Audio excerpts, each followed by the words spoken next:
জামায়াতের প্রতিষ্ঠান ইসলামী ব্যাংক তার কর্মকর্তাদেরকে দিয়ে কিভাবে এই নির্বাচনে, সামনের নির্বাচনে জালিয়াতি বা কারচুপি করবে তার একটা পরিকল্পনার ছোট একটা অংশ আমাদের সামনে হাজির হয়েছে।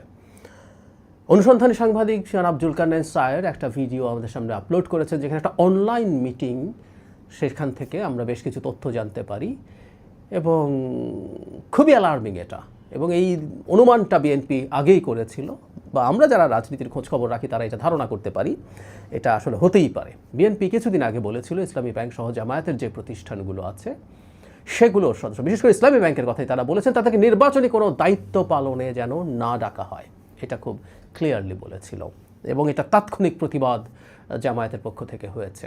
কি কি হয়েছে এই কলে আমরা সেই জায়গায় আসব।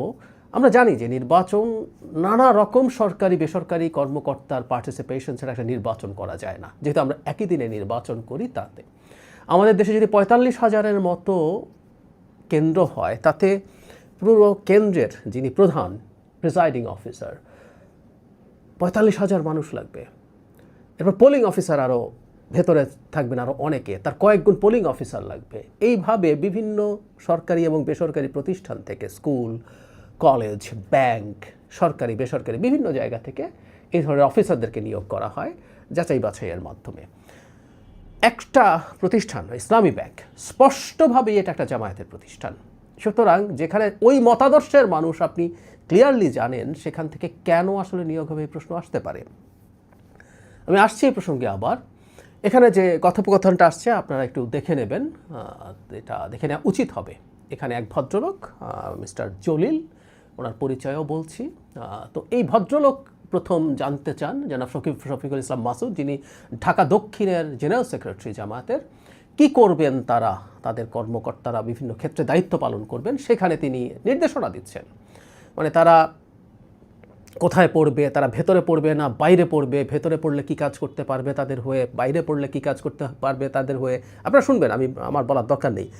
কিন্তু এটার জন্য তারা আবার তাদের থানা বা ওখানকার দায়িত্বশীলদের সাথে যোগাযোগ রেখে কাজ করতে বলা হচ্ছে। খুব ইন্টারেস্টিং। মানে রাষ্ট্র বা নির্বাচন কমিশন যাদেরকে নিয়োগ করবে নিরপেক্ষভাবে নির্বাচন করার জন্য, তারা বুথের মধ্যে, কেন্দ্রের ভেতরে বা বাইরে যদি দায়িত্বে পড়ে, তাহলে জামাতের জন্য কি কাজ করবে সেটার জন্য তারা জামাতের লোকাল যে দায়িত্বশীল আছে, নির্বাচন পরিচালনার যেসব লোক আছে, তাদের সাথে কোলাবোরেট করে সেটা নেবে। আমার এসব বলার আগে জনাব মাসুদ খুবই আল্লাহর নাম নিচ্ছেন এবং এটা আল্লাহ সন্তুষ্ট হবে তবে এসব বলছেন। একটা ইসলামের নামধারী দল কি করে, একটা অন্যায়, একটা জালিয়াতির জন্য তিনি এই ধরনের কথা বলছেন। মিস্টার জলিল, যিনি প্রথম শুরু করেন, যাকে আমরা প্রথমে দেখি, তিনি হচ্ছেন ইন্ডিপেন্ডেন্ট ডিরেক্টর ইসলামী ব্যাংকের। তিনি খুবই অভিজ্ঞ, বাংলাদেশ ব্যাংকে ছিলেন, শেষ পর্যন্ত আর আল আফা ইসলামী ব্যাংকের ডিএমডি হিসাবে 2017 সালে অবসর নিয়েছিলেন। এখন ইন্ডিপেন্ডেন্ট ডিরেক্টর আছেন ইসলামী ব্যাংকে। এখন ইসলামী ব্যাংক জামায়াতের কিনা, বিএনপি যখন ইসলামী ব্যাংকের ব্যাপারে অভিযোগ করেছিল, তখন মিস্টার গোলাম পরওয়ার, জামাতের সেক্রেটারি জেনারেল, দ্ব্যর্থহীন ভাষায় বলেছেন এটা কোনোভাবেই জামাতের সাথে কোনো সংশ্লিষ্ট প্রতিষ্ঠান নয়, এখানে সুনামের সাথে এরা ব্যবসা করছে, ইত্যাদি ইত্যাদি ইত্যাদি। উনি হয়তো ভুলে গিয়েছিলেন, মানে এই দলটার সমস্যা হয়েছে এখন এটা, ওনাদের কে কখন কি বলে এটা হিসাব করেন না। এবং প্রচুর মিথ্যা যখন বলতে হয় তখন স্মরণশক্তি ভালো রাখতে হয়, মিথ্যা বললে স্মরণশক্তি ভালো রাখতে হয়। রিপিট, জনাব গোলাম পরওয়ারের মাথায় রাখা উচিত ছিল যে 29 ডিসেম্বর তাঁদেরই আমির ডক্টর শফিকুর রহমানের বক্তব্য আমি পড়ি। কেউ কেউ বলেন এই ব্যাংক ইসলামিক অমুক দল তমুক দল দখল করেছে, এই ব্যাংক কেউ দখল করেনি, এই ব্যাংক তার মায়ের কোলে ফিরে আসবে ইনশাল্লাহ। উনি তার আগে বলছেন ডাকাতের বেশে নতুন ব্যাংক ডাকাতেরা 5 আগস্টের পর ব্যাংক দখল করতে গিয়েছে, তারা পালিয়ে গেছে। জামায়াতে ইসলামী ব্যাংক দখল করেনি, বরং এই ব্যাংক তার মায়ের কোলে ফিরে এসেছে। জামায়াতে ইসলামী ব্যাংক দখল করেনি, এই ব্যাংক তার মায়ের কোলে ফিরে এসেছে। জামায়াতে ইসলামী ব্যাংকের মা, এটা আমরা জানি, এটা আমরা জানি দীর্ঘদিন থেকে। জামায়াতে ইসলামী শুধু না, আরও অনেকগুলো প্রতিষ্ঠান, ডায়াগনস্টিক সেন্টার, তারপরে ফার্মাসিউটিক্যালস, ইউনিভার্সিটি, কি আছে এই দেশের লোকজন জানে। মানে এগুলো নিয়ে না যখন আদিক্ষেতা করেন তারা, এই মিথ্যা কথা বলে, এটা জামাতের রাজনীতি শুধু না, জামাত আবারও বলছি, তারা ইসলামী দলের কথা বলেন, তারা সৎ লোকের শাসনের কথা বলেন, সেই ব্র্যান্ডিং অত্যন্ত বাজেভাবে ধাক্কা খায়। এই বাস্তবতাটা তারা বোঝেন কিনা আমি জানি না। সুতরাং ইসলামী ব্যাংক নিয়ে এই দেশের লোক, মানে সাধারণ মানুষ, একেবারে সাধারণ মানুষকে জিজ্ঞেস করলেই বোঝা যাবে। আমি ব্যক্তিগতভাবে মনে করি এই ঘটনার পর নির্বাচন কমিশনের সদিচ্ছা প্রদর্শন করতে হবে, একদম সরাসরি। অত্যন্ত গুরুত্বপূর্ণ একজন জামায়াত নেতা, অত্যন্ত গুরুত্বপূর্ণ, শুধু দক্ষিণের সেক্রেটারি জেনারেল তা না, তিনি খুবই সিগনিফিক্যান্ট একজন নেতা এবং ইসলামী ব্যাংকেরও অত্যন্ত বড় পদে আসীন একজন মানুষ। এই দুজনের কোলাবোরেশনে যখন এরকম পরিকল্পনা হচ্ছে, আলাপ আলোচনা হচ্ছে, সেখানে নির্বাচন কমিশনকে অন্তত ইসলামী ব্যাংকের কোনো কর্মকর্তা কর্মচারী যাতে আগামী নির্বাচনে কোনো ধরনের দায়িত্ব পালন করতে না পারেন সেই ব্যবস্থা নিতে হবে, বা সরকারেরও নিতে হবে। সরকারেরও এই ব্যাপারে আলাপ করার দরকার আছে বলে আমি মনে করি। সরকার, যদি এটা সরকারের দায়িত্ব না, এই দায়িত্ব এক্সক্লুসিভলি নির্বাচন কমিশনের, কিন্তু তফসিলের আগে সরকার নিজেও এই ব্যাপারটা নিয়ে খোঁজ খবর করতে পারে, করা উচিত হবে। আর নির্বাচন কমিশনের তো উচিত হবেই। নির্বাচন কমিশন এখন পর্যন্ত এই ব্যাপারে কোনো মন্তব্য করেনি, এই ব্যাপারে কোনো মন্তব্য করেনি, কারণ কেউ কেউ বলতে পারেন যে তফসিলের আগে হয়নি তাই এটা নিয়ে করা যাবে না।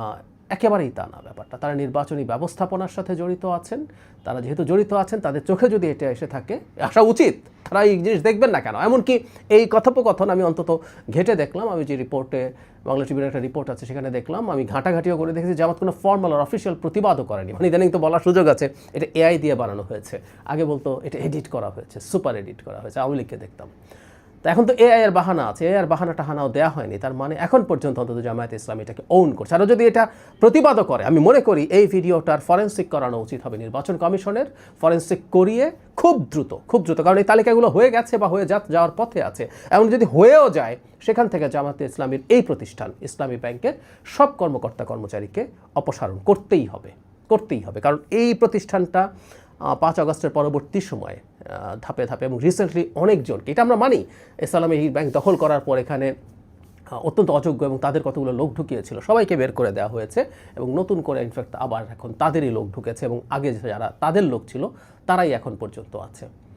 জামাত নির্বাচনকে প্রভাবিত করার জন্য কী করতে পারে আমরা একটা একটা করে আমাদের সামনে আনভেইলড হচ্ছে। কিছুদিন আগে জনাব শাহজাহান চৌধুরী কীভাবে প্রশাসনকে কবজা করবেন, কীভাবে পুলিশ তাদের কথায় উঠতে বসতে হবে, কীভাবে মামলা তাদের কথায় দেবে, গ্রেফতার তাদের কথায় করবে, সেটা পুলিশ কীভাবে সামনে পিছিয়ে প্রোটোকল দেবে প্রার্থীকে, সেটার কথা যেমন জানিয়েছেন, সেটা আমাদের সামনে রিভিল্ড হয়েছে। এখন এটা রিভিল্ড হলো একটা ভয়ঙ্কর একটা অ্যালার্মিং সিচুয়েশন। আমরা প্রায় একটা কথা বলি যে আগামী নির্বাচনটা যদি মোটা দাগে, কিছু অনিয়ম হতেই পারে, কিন্তু মোটা দাগে যদি সব পক্ষের কাছে অ্যাকসেপ্টেবল না হয়, অন্তত প্রধান স্টেক হোল্ডার্স, বিশেষ করে পলিটিক্যাল পার্টিস, তাদের কাছে যদি অ্যাকসেপ্টেবল না হয়, আমরা এখন পর্যন্ত গৃহযুদ্ধ টাইপের পরিস্থিতি এড়াতে পেরেছি। আমি বলছি না গৃহযুদ্ধ বেঁধে যাবে, কিন্তু এমন কেওস হবে যেটা ওটার কাছাকাছি পর্যায়ে চলে যেতে পারে, এবং ওই কেওস মানেই হলো আমাদের চরম শত্রুদেরকে সুযোগ করে দেওয়া, সেটা আওয়ামী লীগ হোক, সেটা ভারত হোক, বা সেটা আর কেউ। আমি একদম দিব্য চোখে সেই সংকট দেখতে পাচ্ছি। জামায়াতে ইসলামী রিসেন্টলি ক্ষমতা যাওয়ার ব্যাপারে এতটা কনফিডেন্ট হয়ে উঠছে, সম্ভবত তাদের এই ইলেকশন ইঞ্জিনিয়ারিংয়ের প্ল্যানগুলো তারা মেটিকুলাসলি ডিজাইন করতে পেরেছে। এবং যেটা হয়, এই যে এই চুরি করতে হবে, এটাও যাদের কাছে আছেন তাদের কাছে রীতিমতো আল্লাহর নাম নিয়ে করা হচ্ছে, এবং প্রত্যেকের মধ্যে এই পারসেপশন হয়তো ঢোকানো হচ্ছে চুরি করে হলেও জামাতকে ক্ষমতায় আনলেও সেটা যে কোনো ফর্মে আল্লাহর বা ইসলামের সেবা করা হয়। ভয়ঙ্কর সব অ্যালার্মিং ব্যাপার। ব্যাংকার অনেকেই বিভিন্ন পর্যায়ে দায়িত্ব পেয়ে, প্রিজাইডিং অফিসার থেকে শুরু করে হয়তো ছোটখাটো দায়িত্ব পেয়ে পুলিং অফিসার পর্যন্ত করতে পারে। সে ব্যবসায় তাদেরকে ভোট দেওয়া ইনশিওর করে যদি দায়িত্ব পালন করতে পারে, তাহলে মনে হয় কি করা যায়, সে মাসুদ ভাই যদি জবাব দেন। আমি খুবই সংক্ষেপে কয়েকটি বিষয় একটু আপনাদের সামনে তুলে ধরার চেষ্টা করব। যদি আল্লাহ তাআলা পছন্দ করেন তাহলে হয়তো আপনাদের কাজে লাগতে পারে, এবং দুনিয়ার কল্যাণ পরকাল মুক্তির জন্য যেন আল্লাহ সুবহানাহু ওয়া তাআলা এটা কবুল মঞ্জুর করেন। আমরা সবাই বলি আমিন। এলাকা ভেদে সংশ্লিষ্ট দায়িত্বশীলদের সাথে পরামর্শ করে ওনার ওখানে ইম্পর্টেন্সটা কোনটায়, যদি ওখানে ভিতরে থেকে উনি ভালো সাপোর্ট দিতে পারে তাহলে উনি দায়িত্ব নেবেন।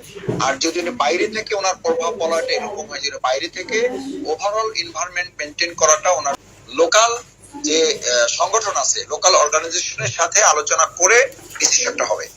মানে ঢাকা মহানগরী যে 7টা আসন, এখানে একই ভাবে ধরেন এখানে প্রার্থী, তারপর প্রার্থী আসন পরিচালক, আসন নির্বাচন পরিচালনা কমিটি, সেখানে আপনি একটু কথা বলে নিতে হবে, বা আপনি একটা তালিকা ওনারাই দিবে, বা লোকাল আমাদের থানা দায়িত্বশীল যারা আছে তাদের মাধ্যমে আপনি একটু জেনে নিলে হবে যে আমি তো এই জায়গায় আছি, এখান থেকে আমি যদি ভোট কেন্দ্রের ভিতরে থাকি তাহলে এক ধরনের সুবিধা হবে, আর যদি আমি ভোট কেন্দ্রের বাইরে থাকি তাহলে এক ধরনের সুবিধা হবে। এমন যদি হয় ভোট কেন্দ্রের বাইরে যদি ওনার নির্বাচনী এলাকার বাইরে যদি দায়িত্ব দেয়, সেক্ষেত্রে আমার মনে হয় না নিলেই ভালো। না ওটা যাওয়া যাবে না, জানারই ভালো। ঠিক আছে, এটা তো নির্বাচন এলাকার বাইরে হলে ইন জেনারেল জি, তাদের জি, যাওয়া যাবে না। আর যাবে না। নির্বাচন এলাকার মধ্যে হইলে সেক্ষেত্রে আমরা সংশ্লিষ্ট কনসার্ন নির্বাচন স্থানীয় পরিচালকের সাথে একটু আলোচনা করে আলাপ করে নিতে সিদ্ধান্ত হবে। নিতে হবে। জি জি ঠিক আছে, ইনশাল্লাহ 1 নাম্বার গেল। আর দ্বিতীয়